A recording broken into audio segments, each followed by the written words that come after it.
কোনো কারণে যদি আওয়ামী লীগ ফেরত আসে, কুমিল্লাকে একটা আলাদা স্টেট বানাই দিয়ে আমাদেরকে আলাদা করে দিবে। এটা আপনাদেরকে নিশ্চিত থাকতে পারেন। কারণ কুমিল্লা হচ্ছে হাসিনার এবং হাসিনার বাবার দুইজনের দিবা এবং রাত দুইটারই হচ্ছে দুঃস্বপ্ন ছিল হচ্ছে কুমিল্লা।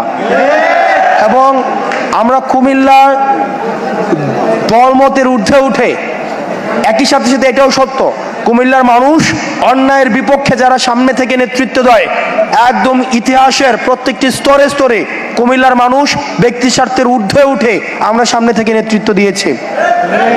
আবার একই সাথে সাথে এটাও সত্য বলেছে, আমরা নেতৃত্বের সময় আমরা সামনে থাকি, কিন্তু প্রাপ্তির সময় আমরা থাকি না। কারণ আমরা অন্যান্য জেলার মতো হয়তো তদবির বা এই বিষয়গুলো নিয়ে আমাদের নিজেদের মধ্যে সংকোচ ফিল হয়। আমরা যখন দেওয়ার সময় আসে তখন সারা দেশটাকে একসাথে ভাবি।